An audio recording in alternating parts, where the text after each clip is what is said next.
Brother జిమ్మి జోయిల్ గారు, మీ doctor in attraction అంటే ఆకర్షణ అని రాశారు. కొంచెం దాని గురించి ఎక్స్ప్లెయిన్ చేస్తారా?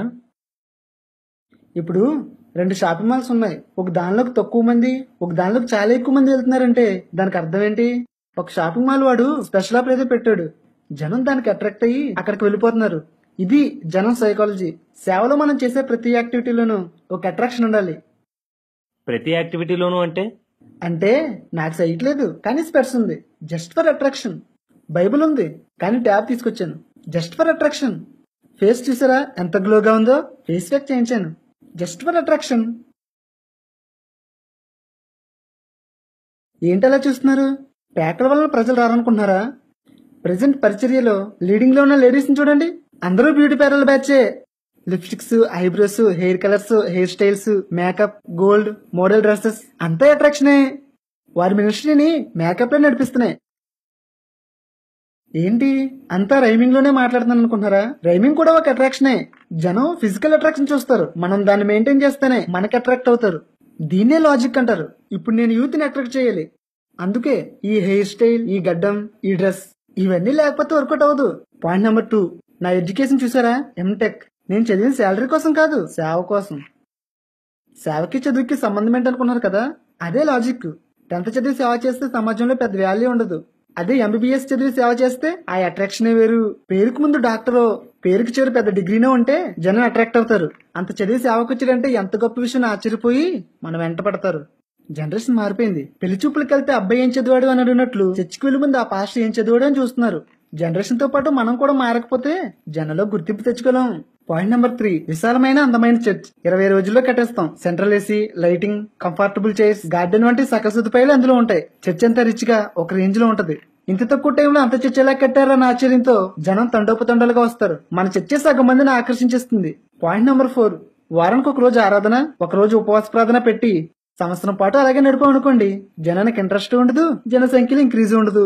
మన చర్చిలో అయితే సంవత్సరం పొడుగున ఏదో ఒక ఈవెంట్ చేస్తూ జనాన్ని ఎంటర్టైన్ చేస్తాం. పండుగలు, వెరైటీ మీటింగ్లు, డాన్సులు, కామెడీ స్కిట్లు, సంఘస్థులందరినీ అప్పుడప్పుడు పార్టీలకి ఊటీలకి తీసుకెళ్లడం వంటివి చేస్తే వాటికి అట్రాక్ట్ అయ్యి మనల్ని వదలరు. పాయింట్ నెంబర్ 5, నేను సక్సెస్ అవుతాననే కాన్ఫిడెన్స్ కారణం నా బోధే. అస్తమానం ఆదాము అబ్రహాము అంటుంటే బిడ్డలకు బోరు కొట్టదా? జనం ఇప్పుడు కొత్తదనాన్ని కోరుకుంటారు. అది మనం ఇవ్వగలిగితే మనదే విజయం. 2 పెట్టకథలు 4 జోకులు వేసామంటే జనాలు పగలబడి నవ్వి ఇంకో 10 మందిని తీసుకొస్తారు. యేసుక్రీస్తు కూడా కథలేక చెప్తా చారిత్రక విషయాలు చెప్తే చెవి కోసుకుంటారు, సైంటిఫిక్ విషయాలు చెప్తే సలాం కొడతారు. ఒకే ఒక వచనం తీసుకుంటాం, లోకంలో విషయాల్ని, వింత వింత సంఘటనని ఆ వచనాన్ని కలిపి బోధిస్తాం. గంట సేపు చెప్పినా అప్పుడే అయిపోయింది అనిపిస్తుంది. ఒక్కొక్కరు నువ్వు ఈ తప్పు చేసావు, ఆ తప్పు చేసావు అని బోధిస్తూ ఏడిపించేస్తుంటారు. ఒక్కొక్కరు నువ్వు ఎలా ఉండాలి, అలా ఉండాలని హెచ్చరించేస్తుంటారు. కానీ బోధలో బోరు ఉండకూడదు, బోధలో బాధ ఉండకూడదు, బోధలో భయం ఉండకూడదు, బోధలో అట్రాక్షన్ ఉండాలి. అది మన దగ్గర బోలెడు అంత ఉంది. మీరు నాకు ఈ జాబ్ ఇస్తే సంవత్సరానికి 1000 మంది చెప్పిన ఈజీగా చర్చికి నడిపిస్తాను. ఇది నా విజన్, ఇదే నా డాక్టరైన్. బ్రదర్, మీరు చెప్తుంది వినడానికి చాలా బాగుంది. కానీ సేవ అంటే సేవకుడికి మనుషులకి మధ్య జరిగేది కాదు, దేవుడు సేవకుని ద్వారా మనుషులతో చేసేది. మీరు చెప్తున్న దాంట్లో మీరు జనం తప్ప దేవుడు కనిపించడం లేదు. అర్థం కాలేదు.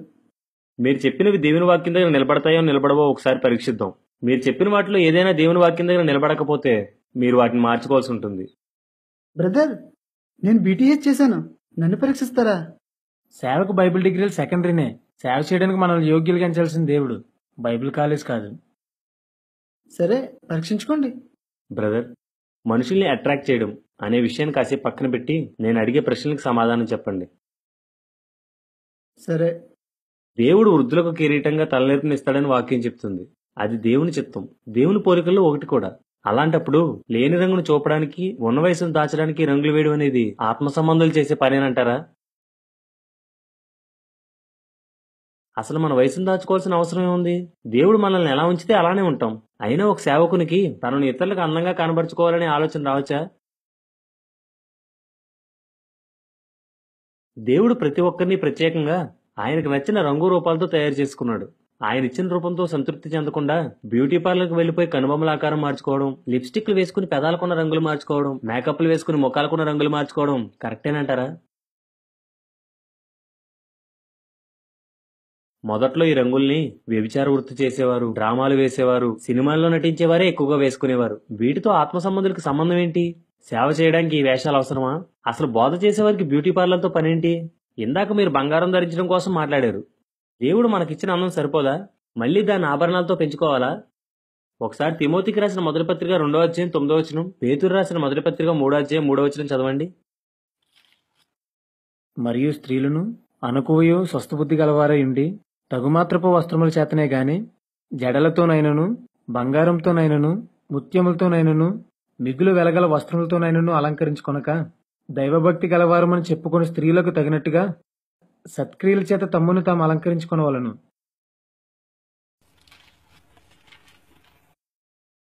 జడలు అల్లుకొనుటయు బంగారు నగలు పెట్టుకొనుటయు వస్త్రములు ధరించుకొనుటయునని వెలుపటి అలంకారం మీకు అలంకారముగా ఉండక సాధువైనట్టు మృదువైనట్టునైన గుణమును అక్షయ అలంకారము గల మీ హృదయపు అంతరంగ స్వభావము మీకు అలంకారముగా ఉండవలను.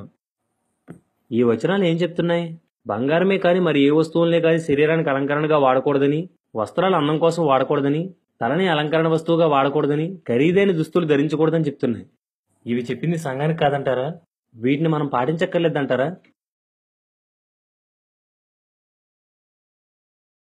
కొంతమంది సేవకురాళ్ళు సేవకుల కూతుళ్ళు శరీరాన్ని పట్టి ఉంచే బిగితైన వస్త్రాలు ధరించి వాక్యాన్ని బోధిస్తున్నారు, పాటలు పాడుతున్నారు. ఇతరులు మోహపు చూపు గురి చేసే వస్త్రాలు ఒక మామూలు విశ్వాసి కూడా ధరించకూడదు. అలాంటిది సేవ చేసేవాళ్ళు అలా ఉండడం ఎంత సిగ్గుచేటు. కొందరు సేవకురాళ్ళు అయితే జ్యువెలరీ షాపుల్లో కనిపిస్తున్నారు. కొందరు ఖరీదైన వస్త్రాలతో డంబంగా తయారవుతున్నారు. కొందరు స్లీవ్లెస్లతో అశ్లీలంగా కనిపిస్తున్నారు. సేవకులు ఫేస్ ప్యాక్లు వేసుకుని రకరకాల స్టైల్స్ తో స్టేజ్లు ఎక్కుతుంటే సేవకురాలు ఖరీదైన బట్టలు వేసుకుని ముఖాలకి రంగులు వేసుకుని పెదాలకి లిప్స్టిక్ వేసుకుని స్టేజ్లు ఎక్కుతున్నారు. అసలు వీరి ఉద్దేశం ఏంటి? వినేవారు మార్పు చెందాలనా? వీరి ముఖాలు చూపి మోహించాలనా? మనుషులు పైరూపాన్ని చూస్తారు, దేవుడు హృదయాన్ని చూస్తాడు. అలాంటప్పుడు మన దృష్టి ఎక్కడ ఉండాలి? ప్రస్తుతం చాలా మంది సేవకుల దృష్టి మనుషులు లక్ష్య పెట్టే పైరూపం మీదనే. మనుషుల దృష్టికి ఘనంగా అందంగా కనిపించాలంటే ఎలాంటి వస్త్రాలు వేసుకోవాలి, ఎలా తయారవ్వాలి, ఎలాంటి రంగులు వేసుకోవాలని శరీరం కోసమే ఆలోచిస్తున్నారు. మనుషుల దృష్టికి ఘనంగా కనిపించేవి దేవుని దృష్టికి అసహ్యమని బైబిల్ చెప్తుంది. సేవకులే శరీర సంబంధులుగా ఉంటే ఇక విశ్వాసులు ఏమైపోతారు? సేవకులే డంబాలకు పోతుంటే ఇక విశ్వాసుల్లో తగ్గింపు ఎక్కడి నుంచి వస్తుంది? సేవకులే సెలబ్రిటీలా బ్యూటీ పార్లర్కి వెళ్తే గానీ బయటికి రాకపోతుంటే విశ్వాసులు ఆత్మ సంబంధులుగా ఎలా మారతారు? విశ్వాసాన్ని ఆకర్షించాల్సింది మనం కాదు బ్రదర్. మనం ఆకర్షిస్తే వాళ్ళు మనకు అభిమానులు అవుతారు. వాళ్ళని ఆకర్షించాల్సింది క్రీస్తే. లోకానికి క్రీస్తుని చూపితే ఆత్మల్ని పట్టుకోగలం. మనల్ని మనం చూపితే శరీరాన్ని సంపాదించగలం, కానీ ఆత్మల్ని రక్షించలేం. బ్రదర్, మీరు మీ చర్చిలో బోధించేటప్పుడు 10th సిలబస్ ఏమైనా చెప్తారా? అంటే మ్యాథ్స్, గ్రామర్ ఇలాంటివి ఏమైనా? ఆహా, అవెందుకు చెప్తాం? పోనీ మీ ఎంటెక్ సిలబస్ ఏమైనా చెప్తారా? చెప్పను. అంటే మీ డిగ్రీ జనం దగ్గర గుర్తింపు కోసం తప్ప సేవకి ఏమాత్రం పనిచేయమని ఒప్పుకుంటున్నారు, అంతేనా? ఆ, చెప్పాను కదా, అట్రాక్షన్ కోసమని. నిజమే. ఇంత చదివి సేవకు వచ్చాడని కొందరు ఆశ్చర్యపోతారు. ఒకవేళ ఎవరైనా వచ్చి ఇంత చదివి జాబ్ చేసుకోకుండా సేవకు వచ్చావేంటయ్యా అన్నారంటే ఏం చేస్తారు? మీ సేవ మానేసి జాబ్ చేస్తారా, లేక మీ డిగ్రీలు వదిలేసి సేవ చేస్తారా? చూడండి బ్రదర్, యేసుక్రీస్తు శిష్యుల్లో చాలా మంది చదువుకోని వాళ్లే. మన ముందు తరాల్లో అద్భుతమైన సేవ చేసిన వాళ్ళు చాలా మంది కూడా చదువుకోని వాళ్లే. పెద్ద చదువులు చదివి సేవకు రావడంలో తప్పులేదు, కానీ తమ చదువును బట్టి గర్వించడం, తమ విద్యార్హతలు చూపించి జనాన్ని ఆకర్షించడానికి ప్రయత్నించడం మాత్రం ఖచ్చితంగా తప్పే. ఎవరెంత చదివినా బోధించాల్సింది బైబిలే, సహాయం చేయాల్సింది దేవుడే. మీ బీటెక్లు ఎంటెక్లు అందుకు పనికిరావు. బైబిల్ డిగ్రీలు కావచ్చు, లేక మామూలు డిగ్రీలు కావచ్చు. తనని హెచ్చించుకోవడానికి కానీ ఇతరులను ఆకర్షించడానికి కానీ పేరు చివరను రాసుకోకూడదు. డిగ్రీలను అవసరానికి వాడుకోవాలి, కానీ ఆకర్షించడానికి వాడకూడదు. సేవకుడు మనుషుల మెప్పు కోసం కానీ మనుషుల్ని సంతోషపెట్టడానికి కానీ ప్రయత్నించకూడదని గలతీ 1:10, 1 తెస్సలోనిక 2:4 రాయబడింది. సో మీ పాయింట్ నెంబర్ 2 వాక్యానుసారంగా లేదు. మన డిగ్రీలను ఆకర్షించడానికి వాడుకోవచ్చని మీ వాదనకు వాక్యాధారం ఏదైనా చూపించగలరా? ఇక పాయింట్ నెంబర్ 3, చర్చ్ బిల్డింగ్. అసలు కొత్త నిబంధనలో మనుషులు కట్టే దేవాలయాలు లేవు. ఒకవేళ ఎవరైనా కట్టినా అందులో దేవుడు ఉండడు. ఈ మధ్యన కొందరు చర్చ్ బిల్డింగ్లు కట్టి వాటి మీద దేవాలయం అని రాస్తున్నారు. నిజానికి అది దేవాలయం కాదు, దేవాలయం క్రైస్తవుడే. దేవుడు నివసించే ఆలయాలన్నీ ఒక చోట కూడుకోవడానికి మనం కట్టుకున్న కట్టడమే చర్చ్ భవనం. ఆదిమ సంఘం అంతా ఇళ్ల దగ్గరే కూడుకునేవారు. రాను రాను సమాజంలో తలెత్తిన కొన్ని సమస్యల వలన క్రైస్తవులు కూడుకోవడానికి కొన్ని ప్రత్యేకమైన స్థలాలు అవసరమయ్యాయి. అందులో తప్పులేదు. చర్చి భవనం క్రైస్తవులు కూడుకునే ఒక స్థలం మాత్రమే. దానికి అంతకన్నా ఎక్కువ ప్రాధాన్యత ఇవ్వాల్సిన అవసరం లేదు. ఎండ, వాన, చలి వంటి వాటి నుండి ఆరాధనకు అంతరాయం కలగకుండా ఉండేలా దాన్ని నిర్మించుకుంటే చాలు. కానీ నేడు పరిస్థితి వేరు. చర్చిని ఆరాధన స్థలంగానే కాకుండా ఆకర్షించడానికి, అతిశయించడానికి కూడా వాడేస్తున్నారు. చర్చిని అందంగా కట్టి జనాన్ని ఆకర్షించాలని ఒకరు ప్రయత్నిస్తుంటే, అతి తక్కువ టైంలో కట్టి జనాన్ని ఆకర్షించాలని ఇంకొకరు ప్రయత్నిస్తున్నారు. చర్చిని విలాసవంతంగా కట్టి జనాన్ని ఆకర్షించాలని ఒకరు ప్రయత్నిస్తుంటే, విశాలంగా కట్టి ఆకర్షించాలని ఇంకొకరు ప్రయత్నిస్తున్నారు. జనాల్ని చర్చిలు చూపించి ఆకర్షించడం వల్లనే వాళ్ళు దేవుడి కంటే ఎక్కువగా దేవుడు ఉండనన్న ఆలయాన్నే ప్రేమిస్తున్నారు. హిందువులు ఎలా అయితే తమ దేవాలయాలను ఆరాధిస్తుంటారో, చాలా మంది క్రైస్తవులు కూడా తమ అందమైన ఖరీదైన దేవాలయాలను ఆరాధిస్తున్నారు. మా చర్చి గొప్ప అంటే మా చర్చి గొప్ప అంటూ కట్టడాలను బట్టి అతిశయిస్తున్నారు. రేపు ప్రభు వస్తే ఇవి ఎత్తబడవు, ఇవి ఇక్కడే ఉండిపోతాయి. వీటితో పాటు వీటిని ఆరాధించే వాళ్ళు, వీటిని చూసి గర్వించే వాళ్ళు కూడా ఇక్కడే ఉండిపోతారు. ఒకరిని చూసి ఒకరు నాడు నిమ్రోదు గోపురాన్ని కట్టించినట్లు నేడు పాపులారిటీ కోసం గుళ్ళని నిర్మిస్తున్నారు. అనవసర డంబాలకు పోయి అవసరానికి మించిన బడ్జెట్తో చర్చిలు ప్రారంభించడం, అందుకు కావలసిన డబ్బుల కోసం దేవుడి నామానికి అవమానం తెచ్చి రకరకాల మార్గాలను ఎంచుకోవడం సర్వసాధారణం అయిపోయింది. రోడ్ల మీద బోర్డులు పెట్టి వచ్చిపోయే వాళ్ళందరినీ అడిగేవారు ఒకరు. చందా పుస్తకం పట్టుకుని అన్యులింటికి కూడా వెళ్లి అయ్యా చందా వేయండి అంటూ అడిగేవారు ఇంకొకరు. మాకిస్తే రెట్టింపు ఆశీర్వాదం అని ప్రలోభ పెట్టేవారు ఒకరు. ఇవ్వకపోతే శాపమని భయపెట్టేవారు ఇంకొకరు. మీ పేర్లు గోడల మీద రాస్తామని చెప్పేవారు ఒకరు. మీ ఫోటోలు టీవీలో చూపిస్తామనేవారు ఇంకొకరు. లాటరీలు వేసేవారు ఒకరు. ఒలివాకుల మీద పేర్లు రాస్తామనేవారు ఇంకొకరు. మినుము ఇంత అని ఒకరు. చదరపు గజానికి అంతా అని ఇంకొకరు. ఇదంతా జనం చూస్తున్నారు. మీరెందుకు ఇలా చేస్తున్నారు? మీ దేవుడు చర్చి కూడా కట్టలేడా అని అడిగితే ఏం సమాధానం చెప్పగలం? దేవుడి నామానికి అవమానం కలిగే పనులన్నీ జరిగిపోతున్నాయి. మోషే ప్రత్యక్ష గుడారం కట్టేటప్పుడు ఇశ్రాయేలుతో కావలసిన అవసరత చెప్పి పంపించేశాడు. దేవుడు ఎవరి హృదయాన్ని రేపాడో వాళ్ళు కానుకలు తీసుకొచ్చిచ్చారు. మనం కూడా మన అవసరతలు చెప్పి విశ్వాసులతో ప్రార్థిస్తే చాలు. ప్రలోభాలను చూపించి హృదయాన్ని మనం రేపకూడదు, ప్రేరేపించి దేవుడు రేపాలి. విశ్వాసులు పరిచర్య కోసమని ఇచ్చిన ధనాన్ని అవసరాలకు మించి చర్చిలకు ఖర్చు పెడుతున్నారు. డబ్బును దుర్వినియోగం చేస్తున్నారు. కనీస సౌకర్యాలు కూడా లేని చర్చిలు చాలా ఉన్నాయి. వాటికి సహాయం చేయండి. సువార్త అందని గ్రామాలు ఉన్నాయి, అక్కడికి సువార్తను పంపించండి. అంతేగాని అనవసర ఖర్చులు చేయకండి. దేవునికి లెక్క చెప్పుకోవాల్సిన దినం ఒకటి ఉందని మర్చిపోకండి. ప్రస్తుతం అనేక మంది సేవకులకు మనుషుల్ని దేవాలయాలుగా మార్చడం కంటే దేవుడు ఉన్న దేవాలయాల్ని కట్టడం మీదే దృష్టి ఎక్కువ అవుతుంది. క్రీస్తు కోసం శ్రమలు అనుభవించాలని బోధించాల్సిన స్థలంలో సర్వసుఖాలు అనుభవించడం నేర్పిస్తున్నాం. దీనత్వం గురించి బోధించాల్సిన స్థలంలో విలాసవంతంగా జీవించడం నేర్పిస్తున్నాం. భవనాన్ని బట్టి అతిశయించడం, భవనాన్ని చూపు ఆకర్షించడం అజ్ఞానం అవుతుంది. మనం అతిశయించాల్సింది క్రీస్తునిందే, మనం ఆకర్షించాల్సింది క్రీస్తుని చూపే. బ్రదర్, 4వ పాయింట్గా సంఘాన్ని నడిపించే క్రమం కోసం మీరు మాట్లాడారు. సంఘాన్ని ఎలా నడిపించాలో మీరు నిర్ణయిస్తారా, లేక దేవుడు నిర్ణయించాలా?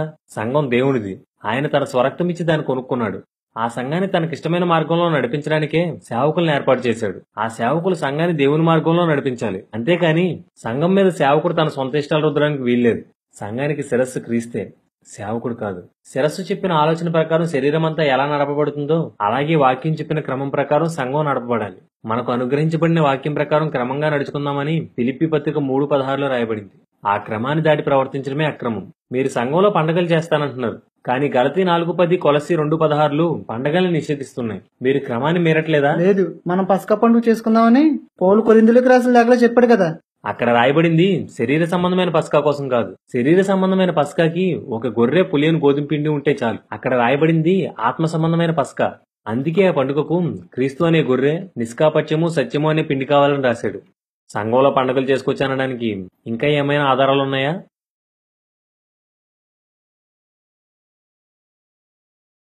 లేవు. వెరైటీ మీటింగ్లు అన్నారు అంటే mother's day, father's day, women's day, children's day, earth day, friendship day, valentine's day, ఇలా ఏ డే వచ్చినా చర్చిలో సెలబ్రేట్ చేసేస్తాం. అవన్నీ వ్యక్తులకి, సమాజానికి సంబంధించినవి. వాటిని సంఘంలోనికి తీసుకురాకూడదు. లోకంలో ఉన్నవన్నీ సంఘంలోనికి కలిపితే సంఘానికి, లోకానికి తేడా తెలియకుండా పోతుంది. ఇలాంటి సందర్భాన్ని ఒకవేళ ఉపయోగించుకున్నా సువార్తకు సంఘాన్ని బలపరచడానికి ఉపయోగించుకోవాలి, కానీ సెలబ్రేట్ చేసుకోకూడదు. అది మనకు సంబంధించింది కాదు. అన్యులు వాటికి విలువిస్తారు కాబట్టి వాటిని అడ్డు పెట్టుకుని సువార్త ప్రకటించండి. కొంతమంది మారొచ్చు. ఆయా దినాల్లో ప్రభుత్వం సెలవు ప్రకటిస్తే చర్చిలో కూడుకు పెట్టండి, సంఘం బలపడుతుంది. అంతేగాని అన్యులు రోడ్డు మీద జరుపుకున్నట్లు మనం కూడా కేకులు, రాఖీలు, బ్యాండ్లు, గ్రీటింగ్లతో చర్చిలో జరుపుకోకూడదు. దినాలను ఎక్కించడం, వాటిని ఆచరించడం వాక్య విరుద్ధం.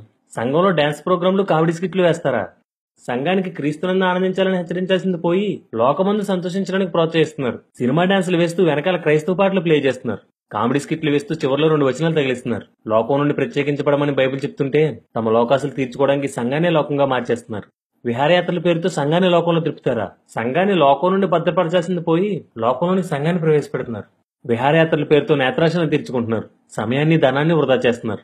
పేదవారికో, సువార్త లేని వారికో వాటిని వెచ్చిస్తే ఆశీర్వాదం, కానీ ఈ యాత్ర వలన ఆత్మ సంబంధమైన ఏ ఉపయోగం సంఘానికి దొరకదు. సమయాన్ని, ధనాన్ని ఎలా ఖర్చు చేయాలో మనం సంఘానికి నేర్పించాలి. అంతేగాని మనమే దగ్గరుండి వాటిని పాడు చేయకూడదు. మనుషుల్ని సంతోషపెట్టే నాట్యాలు, శరీరాన్ని నవ్వించే కామెడీ స్కిట్లు, సమయాన్ని ధనాన్ని వృధా చేసే విహారయాత్రలు వాక్య విరుద్ధం. బైబిల్ సంఘంలో పాటలు పాడడానికి, ఆరాధించడానికి ఒప్పుకుంటుంది. ప్రార్థించడానికి, సాక్ష్యం చెప్పడానికి ఒప్పుకుంటుంది. బోధించడానికి, ఆత్మవరాలు వినియోగించడానికి ఒప్పుకుంటుంది. ఉపవాసాలకు, జాగరాలకు ఒప్పుకుంటుంది. బాప్తిస్మాలకు, రొట్టె విరుపుకు, ప్రేమ విందులకు ఒప్పుకుంటుంది. కానుకలు పోగు చేయడానికి, ఇతర సంఘాలకు కానుకలు పంపడానికి ఒప్పుకుంటుంది. పేదలను పోషించడానికి, అనాథలను ఆదరించడానికి ఒప్పుకుంటుంది. సువార్త ప్రకటించడానికి, కూడికలు నిర్వహించడానికి ఒప్పుకుంటుంది. ఇంతకు మించి సంఘంలో ఏం ప్రవేశపెట్టినా అది ఏ వాక్యం చేత ఖండించబడిందై సంఘానికి ఆత్మ సంబంధమైన ఉపయోగం చేకూర్చేదిగా ఉండాలి. కానీ మీరు చెప్పేవన్నీ దేవుడు చెప్పనివి, దేవుని వాక్యానికి విరుద్ధంగానూ ఉన్నాయి. మీ పాయింట్ నెంబర్ 4 ని సపోర్ట్ చేసుకోవడానికి మీ దగ్గర ఏమైనా వాక్యాధారాలు ఉన్నాయా? ఇక చివరిగా మీ బోధ. మీరు బోధలో కథలు చెప్తానన్నారు. యేసుక్రీస్తు కూడా కథలే చెప్పాడని కూడా మీరు అన్నారు. ఆ, యేసుక్రీస్తు కల్పించిన కథలు చెప్పలేదు. తన దగ్గరకు వచ్చే ప్రజలకి ఉన్న విషయాల్ని లేక జరగబోయే విషయాల్ని సూటిగా కాకుండా ఉదాహరణతో చెప్పేవాడు. ఆ ప్రజలు వింటారు గాని లోబడి మనసు లేనివారు కాబట్టి ఉపమానాలు చెప్పాడు. కానీ శిష్యులకైతే పరలోకరాజ్య మర్మాలన్నీ స్పష్టంగా చెప్పాడు. సేవకుని పని విని వదిలేసే వాళ్ళని తయారు చేయడం కాదు, శిష్యులను తయారు చేయడం. వాక్యం బోధించేటప్పుడు అన్యులకు ఉపమానాలు చెప్పొచ్చు, కానీ సంఘానికి యథార్థ సంఘటనలు మాత్రమే చెప్పాలి. కథలైతే ఎవరికీ చెప్పకూడదు.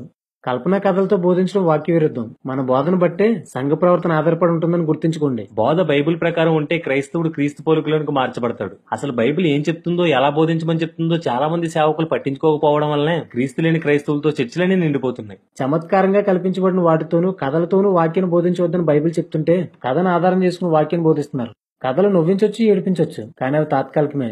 దేవుని వాక్యమే శాశ్వతమైన మార్పు తీసుకురాగలదు. వాక్చాతుర్యంతోనూ, లోక సంబంధమైన జ్ఞానంతోనూ, శాస్త్ర చారిత్రక సంబంధమైన విషయాలను బోధిస్తే విన్నవారు మనుషుల జ్ఞానాన్ని ఆధారంగా చేసుకుని దేవుని విశ్వసిస్తారు. అందుకే బైబిల్ అలాంటి బోధ చేయొద్దంటుంది. కానీ ఇప్పుడు అదొక ట్రెండ్.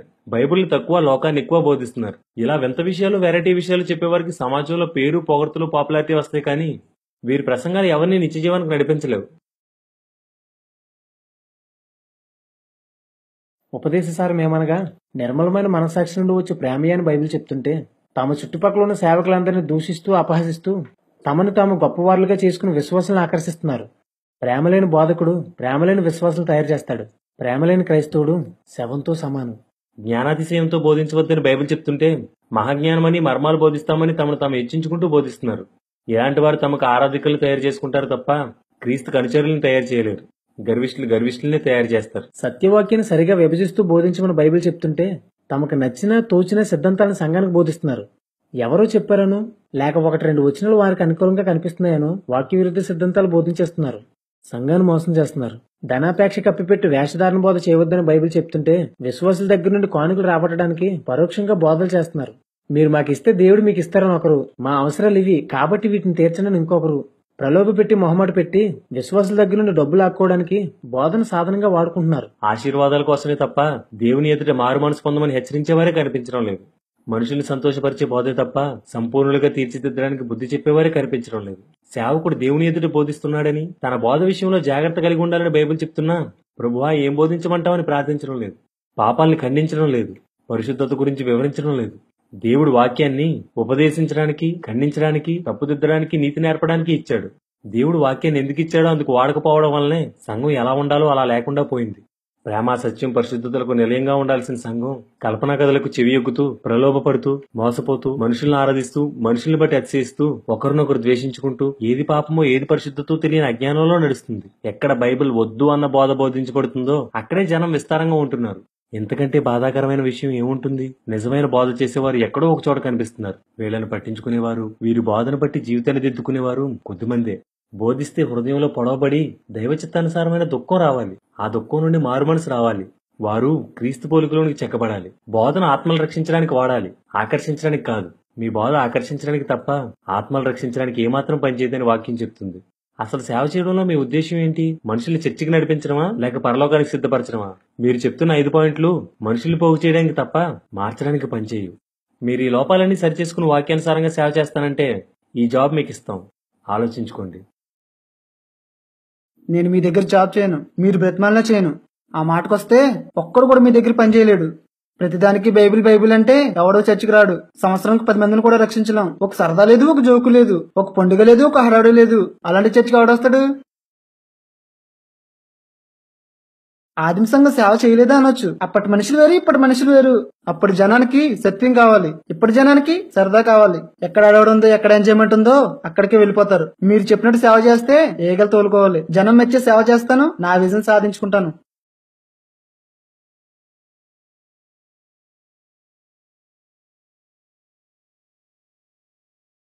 మీరుకి వెళ్ళొచ్చు.